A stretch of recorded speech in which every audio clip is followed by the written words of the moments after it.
Welcome to Bad Gear, the show about the world's most hated audio tools. If sound synthesis in general was a family, Granular would be the basement-dwelling and terminally online distant cousin who listens to the sounds of humpback whales and lives off a diet of, depending on the moon phase, Stone Age keto or vegan MREs. Today we are going to talk about Liven Texture Lab. This 2023 Sonicware synth takes Granular out of its natural software habitat. Its UI is devoid of any proper visual cues to make the technique somewhat controllable and comes with 2 goldfish brains of sample memory. At the first glance, Texture Lab is ticking all the Walker Pro meets Boutique TeamU edition boxes, in addition to the grain-friendly stock sounds.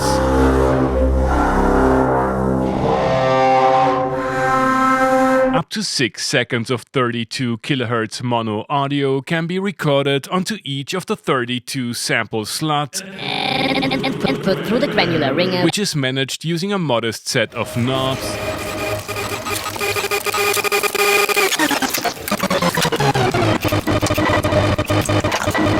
and not 1 but 2 shift buttons before we relentlessly indulge in anti-shimmer reverb resentments. We should take a look at that man behind the curtain. Granular synths are basically samplers, but in contrast to their more utilitarian relatives, the aim is not high-fidelity fart sound reproduction, but creating oftentimes abstract and proudly digital sonic landscapes.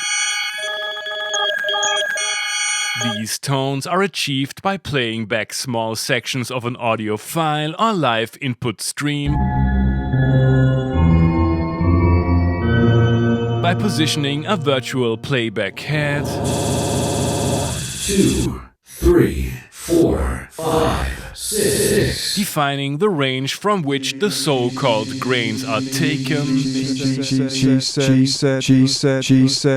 dial in density, which is responsible for the number of generated grains,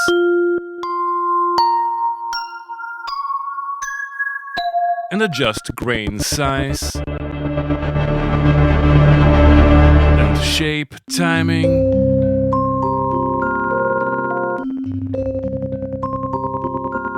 playback speed, Sprinkle them all over the stereo panorama and randomize and modulate the hell out of these settings. Speaking of, 2 versatile LFOs can be routed freely to the aforementioned parameters, while the amp envelope is rather basic. Feel free to further shape your creations with a somewhat plasticky filter. Granular patches tend to sound a bit choppy, so it is common practice to add a healthy dash of reverb. In this case, with a strong focus on controversially discussed Shimmer algos, and or blend in some of the ungranulized sample playback. You might be surprised to find out that Texture Lab comes without any USB connectivity, so you either have to resort to good old sampling with a resampling option or send converted files to the unit via MIDI sysex, which takes ages. As mentioned before, real-time processing of external audio works great, and I like the freeze functionality. The 4 voices of polyphony are played using the Rattly keys, MIDI, or a completely overpowered 128-step sequencer capable of parameter locks.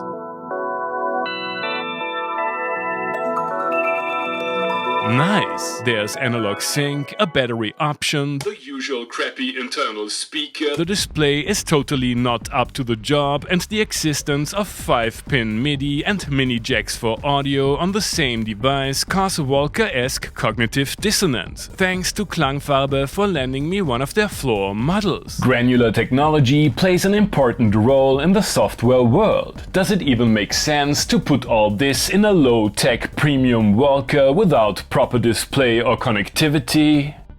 You have already heard Texture Lab in today's intro tune. That's a well-deserved place in the top 10 of worst bad gear intros. Time to focus on the instrument's strengths in the first jam.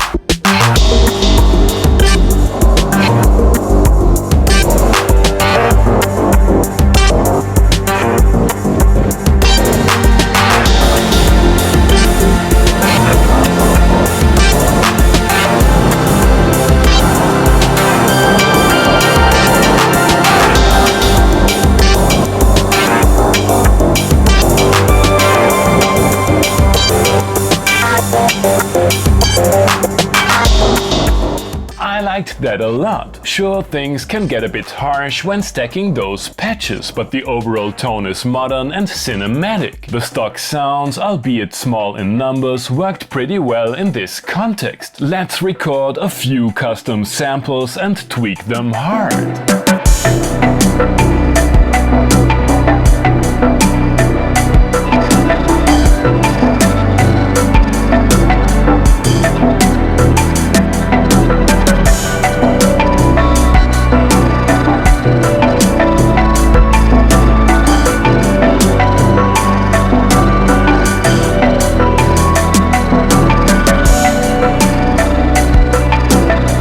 Honestly, still have very little idea what I'm doing, so I had a hard time keeping the overtones under control. Sampling works great and I like the sequencer workflow. Most of the sounds I got out of Texture Lab used up a lot of space in the arrangement, which made me choose slower tempos than usual. I wanna know if we can make it work in a more up-tempo piece like this Granular, not even once, no grain, no pain, 128 BPM auditory brain rock.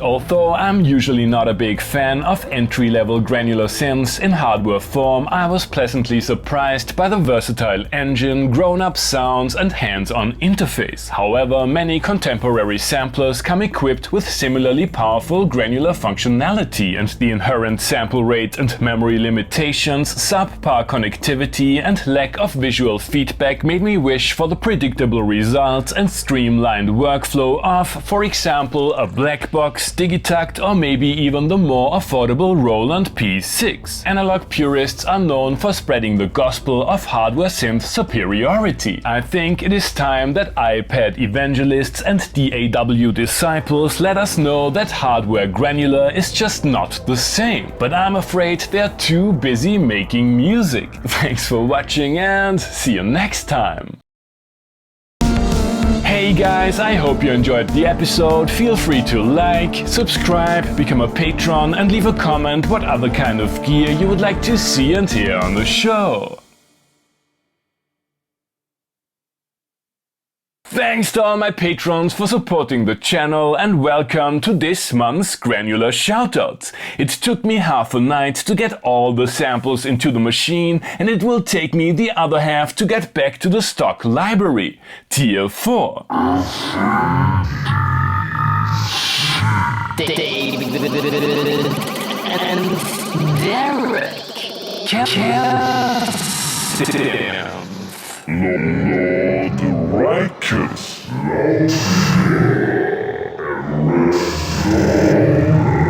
Candy Shape, the Fist, DJ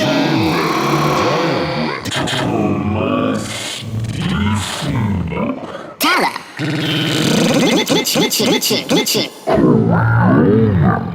Brian Gregory. Silicon Basics,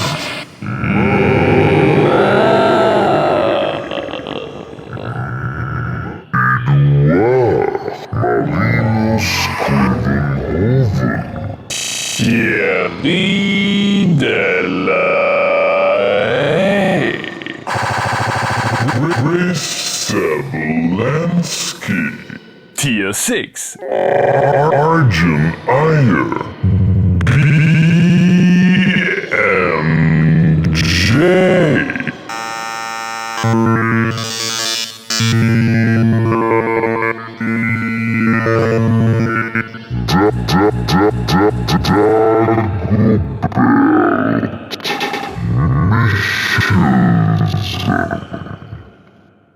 Again, thank you so much for supporting the channel. See you next month.